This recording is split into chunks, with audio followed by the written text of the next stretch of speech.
നമസ്കാരം ചേട്ടാ. നമസ്കാരം. പരിപാടി എന്ന് പറഞ്ഞാൽ ദില്ലമാണ് എന്ന് പറയുമ്പോൾ കൊല്ലത്തിന് ആകെ ഒരു ഉത്സവ തിമർപ്പല്ലേ. ഇപ്പം ഒരു ഉത്സവത്തിൻ്റെ ലഹരിയിലാണ് ഇപ്പോൾ കൊല്ലം. പിന്നെ അതിൻ്റെ ആ പേരും ദില്ല എന്നുള്ള പേരും ഞങ്ങളെല്ലാം വളരെ ഹാപ്പിയാണ്. ഇങ്ങനെ ഒരു സംഭവം കൊല്ലത്ത് ഇതിനു മുമ്പ് ഉണ്ടായിട്ടുണ്ടല്ലോ. എന്നാലും ഇതൊരു വളരെ പുതുമയാർന്ന ശക്തമായൊരു പരിപാടിയായിട്ട് മുന്നോട്ട് പോകുന്നു. നിങ്ങൾ കുട്ടികളാരെങ്കിലും പങ്കെടുക്കുന്നുണ്ടോ? നമ്മുടെ കുട്ടികളാരുമില്ല. ഈ എല്ലാ കുട്ടികളും നമ്മുടെ അല്ലേ. എല്ലാവരും അങ്ങോട്ട് നല്ല പ്രോഗ്രാമുകളും നല്ല സെറ്റപ്പുണ്ട്. പൊതുവേ ഒരു നല്ലൊരു സെറ്റപ്പാണ്. പരിപാടിയുടെ ക്വാളിറ്റി ഒക്കെ എങ്ങനെയുണ്ട്? അങ്ങനെ പരിപാടിയുടെ ക്വാളിറ്റി ഒക്കെ ഹൈ ക്വാളിറ്റിയാണ്. അത് ആരാ നടത്തുന്നത്? നമ്മുടെ ദില്ലത്തിൻ്റെ വക്താക്കളെന്ന് പറയുന്നത് ഇവിടുത്തെ ഗവൺമെൻറ് അല്ലേ. പിണറായി സർക്കാരിൻ്റെ ഈ ഗവൺമെൻറ് ആയതുകൊണ്ട് നമുക്ക് വളരെ നല്ല രീതിയിൽ കാര്യങ്ങൾ മുന്നോട്ട് പോകുന്നു. ഏതൊക്കെ പരിപാടികൾ കണ്ടു ഇതുവരെ? ഞങ്ങളിപ്പോൾ ഒപ്പന കണ്ടു. ഒപ്പന നല്ല റേഞ്ചുള്ള പരിപാടിയായിരുന്നു. ബാക്കിയുള്ള വേദികളിലൊക്കെ പോയോ? നമ്മൾ പിന്നെ കൊല്ലത്ത് ഒന്ന് രണ്ടിടത്തൊക്കെ പോയി. എന്തായാലും ഇനിയും എല്ലായിടവും പോകും. എല്ലാ കാര്യങ്ങളും കാര്യങ്ങളൊക്കെ നോക്കും എന്നാണ് എല്ലാവർക്കും അഭിപ്രായം. അതാണ്. നിങ്ങൾ സംസ്ഥാന കലോത്സവം ആദ്യമായിട്ട് കാണുവാണോ? എക്സ്പീരിയൻസ് ആദ്യമായിട്ടാണ്. സൂപ്പർ. ശരി, ഓക്കെ എന്നാ, താങ്ക്സ്. ശരി.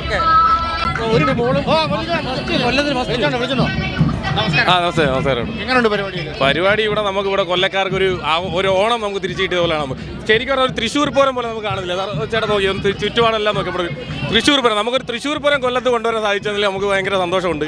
നമ്മുടെ കൊല്ലക്കാരാണ് ഇങ്ങനൊരു ആഘോഷത്തിൽ നമുക്ക് പങ്കുചേരാൻ ചെയ്യുന്നത് തന്നെ ഏറ്റവും വലിയ ഭാഗ്യമായിട്ട് നമ്മൾ കരുതുന്നത്.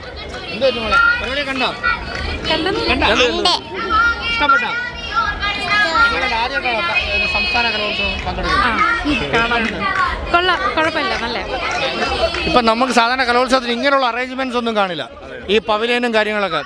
അതെ, പവലിയൻ ഇപ്പോൾ പോലീസ് കൺട്രോൾ റൂമിൽ നിന്ന് അവർ നല്ല സഹായം ചെയ്യുന്നുണ്ട്. ഇപ്പോൾ വരുന്നവർക്ക് കാപ്പി അങ്ങനെ ലഘുഭക്ഷണങ്ങൾക്ക് അവർ തയ്യാറാക്കിക്കൊണ്ട് നല്ലൊരു ഇത് നമുക്കത് പോലീസിൻ്റെ ഭാഗത്തു നിന്ന് നല്ലൊരു ഇത് തന്നെയാണ് നമുക്ക് നൽകുന്നത്. ഇപ്പോൾ എല്ലാവരും എല്ലാ ഭാഗത്തിലും കുറേ മീഡിയാസ് ഉണ്ട്. ഓൾ മീഡിയാസ് ഇവിടെ ഉണ്ട്. അവരെല്ലാവരും നമുക്ക് ഭയങ്കര സപ്പോർട്ടാണ്. കൊല്ലത്തിന് ഒരു ഉത്സവം എന്ന് വേണമെങ്കിൽ പറയാം. Okay, thank you. എങ്ങനെയുണ്ട് നമ്മുടെ പരിപാടി? കൊല്ലം ജില്ലയിൽ നടക്കുന്ന പരിപാടിയല്ലയോ. 16 വർഷത്തിന് ശേഷം കലോത്സവം ഇവിടെ വന്നിരിക്കുകയാണ്. അപ്പോൾ കൊല്ലം ജനത അതിൻ്റെ അർഹതയോടുകൂടി നമ്മളത് ഏറ്റെടുത്തിട്ടുണ്ട്. അത് വൻ വിജയമാണ്.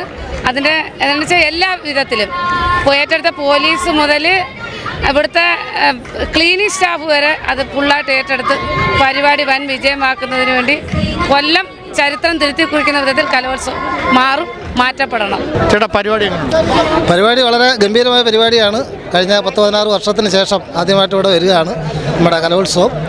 അപ്പോൾ തീർച്ചയായിട്ടും ഇത് ആശ്രമ മൈതാനത്ത് തന്നെ ഈ വേദി കണ്ടുപിടിച്ചത്, പ്രഥമ വേദി കണ്ടുപിടിച്ചത് വളരെ ആൾക്കാർക്കെല്ലാം വളരെ സൗകര്യമാണ്. മുൻപ് നടന്നപ്പം ബോയ്സ് ഹൈസ്കൂളിലായിരുന്നു, വളരെ ഇടുങ്ങിയ ഒരു പ്രദേശമായിരുന്നു. പക്ഷേ ഇപ്രാവശ്യം അടിപൊളി പരിപാടിയാണ്. പരിപാടികളെല്ലാം ഗംഭീരമാണ്. നല്ല ജനപങ്കാളിത്തമുണ്ട്. എല്ലാം കൊണ്ടും വരുന്നവർക്കെല്ലാം ആസ്വാദ്യകരമാണ്. ഇതിനു മുമ്പ് കലോത്സവത്തിന് പങ്കെടുത്തിട്ടുണ്ടോ? നേരത്തെ പങ്കെടുത്തിട്ടില്ല. ഇപ്പോൾ കൊല്ലത്ത് വന്നതുകൊണ്ട് നമ്മൾ കാണാൻ വന്ന്. ഇന്നലെ കോൽക്കളി ഉണ്ടായിരുന്നു, നല്ലതായിരുന്നു. ഇന്ന് തപ്പുമുട്ടുണ്ട്, അത് കാണാനായിട്ടാണ് വന്നത്. എല്ലാ വേദികളിലും പോയില്ല, പോകാനായിട്ട് ഇറങ്ങിയതാണ്. കൊല്ലക്കാരിത് കൊല്ലം ജില്ല മുഴുവൻ ഇത് ഏറ്റെടുത്തിരിക്കുകയാണ്. ഒരു ഉത്സവ പ്രതീതിയാണ്. ഇപ്പോൾ തീർച്ചയായിട്ടും ഈ അടുത്ത കാലത്തൊന്നും ഇത്രത്തോളം ജനപങ്കാളിത്തമുള്ള ഒരു പരിപാടി നമ്മുടെ കൊല്ലത്തുണ്ടാകും എന്ന് തോന്നുന്നില്ല. ഏതായാലും ആൾക്കാരെല്ലാം വളരെ സന്തോഷത്തിലാണ്. എല്ലാം കൊണ്ടും എല്ലാവിധ ആശംസകളും നേരുന്നു. പരിപാടികളൊക്കെ നന്നായിട്ട് പോകുന്നു. ഇതിനു മുമ്പ് കലോത്സവ എക്സ്പീരിയൻസ് ഉണ്ടോ? ഉണ്ട്. കഴിഞ്ഞ വർഷം പോയിരുന്നു, കലോത്സവത്തിന് പോയിരുന്നു. മത്സരത്തിന് കുട്ടികളുമായിട്ട് സ്കൂളിൽ നിന്ന് പോയിരുന്നു. എവിടെ വർക്ക് ചെയ്യുന്നത്? ഞാൻ വിമലാർദയ ടീച്ചറാണ്. അതെ, ടീച്ചറാണ്. സ്കൂളിൽ നിന്ന് കുട്ടികൾ പങ്കെടുക്കുന്നുണ്ട്? കുട്ടികൾ ഞങ്ങൾക്ക് ഇന്ന് സ്കൂളിൽ നിന്ന് റൈറ്റ് ഉണ്ടായിരുന്നു. ഞങ്ങൾക്ക് ഇപ്പോൾ ഒപ്പന ഉണ്ടായിരുന്നു. 4ാമത്തെ ക്ലസ്റ്ററിലായിരുന്നു. കഴിഞ്ഞു. വളരെ നന്നായിട്ട് പെർഫോം ചെയ്തു പിള്ളേരൊക്കെ. ഏത് ഇവന്റായിരുന്നു? ഒപ്പന. നന്നായിട്ട് ചെയ്തു. മോൻ ആദ്യമായിട്ടാ? എങ്ങനെയുണ്ട് പ്രോഗ്രാം?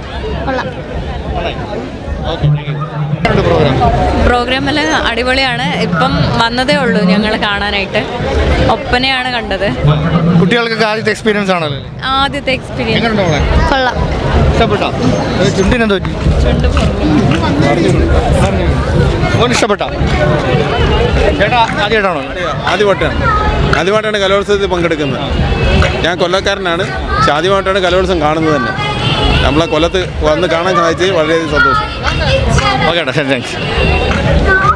നമ്മുടെ എങ്ങനെയുണ്ട് നമ്മുടെ കലോത്സവത്തിൽ പങ്കെടുത്തത്? അടിപൊളി. കുറച്ച് ഡീറ്റെയിൽ ആയിട്ട് പറ. കേരളത്തിൻ്റെ ഇതൊരു ഇങ്ങനൊരു പരിപാടി നമ്മളെ കൊല്ലം ജില്ലയ്ക്ക് വന്ന ഒരു അഭിമാനത്തിൻ്റെ കാര്യം തന്നെയാണ്. ട്രോഫിയും കൊല്ലത്തിന് തന്നെ കിട്ടിയിട്ട് നമുക്ക് റിസർവേഷനോട് പ്രാർത്ഥിക്കാം. നമ്മളെ കുട്ടികളൊക്കെ നല്ല രീതിയിൽ പരിപാടികൾ അവതരിപ്പിച്ചു എന്നാണ് നമ്മളെ വിശ്വാസം. ഇനി ബാക്കിയെല്ലാം ദൈവത്തിൻ്റെ കയ്യിലാണ്. ഇതിനു മുമ്പ് കലോത്സവങ്ങൾക്ക് പങ്കെടുക്കാറുണ്ടോ? പങ്കെടുക്കാം, എല്ലാ പ്രാവശ്യം പോകാറുണ്ട്. ട്രിവാൻഡ്രത്തൊക്കെ വരുമ്പോൾ ഞങ്ങൾ പോയി കാണാറുണ്ട്. ഞങ്ങൾ ട്രിവാൻഡ്രത്താണ് വരുന്നത്. ഇപ്പോൾ ഇതിനു വേണ്ടി വന്നതാണ് ഞങ്ങൾ. വൈഫ് കൊല്ലക്കാരിയാണ്, അതുകൊണ്ടാണ് ഞങ്ങൾ ഇന്ന് ഇവിടെ വന്നിട്ടുള്ളത്. മോള് ആദ്യമായിട്ടാ? മോൾ ആദ്യമായിട്ടാണ്. അമ്മയ്ക്ക് എക്സ്പീരിയൻസ് കാണുമല്ലോ. അതെ, നേരത്തെ 16 വർഷം മുമ്പ് ഈ കലോത്സവം വന്നപ്പോൾ പങ്കെടുത്തിട്ടുണ്ടോ? പങ്കെടുത്തിട്ടുണ്ടായിരുന്നു. ഇപ്പൊ എൻ്റെ മോളുടെ മോള് ഇപ്പൊ ഒപ്പനയ്ക്ക് ഉണ്ടായിരുന്നു. അനിയത്തിയുടെ മോള് എല്ലായിടത്തുനിന്നും ഫസ്റ്റ് വാങ്ങിച്ചിട്ടാണ് ഇപ്പൊ ഈ പ്രാവശ്യം ഇവിടെ ഇതായി. അപ്പോൾ കൺഗ്രാജുലേഷൻസ്. ഓക്കെ.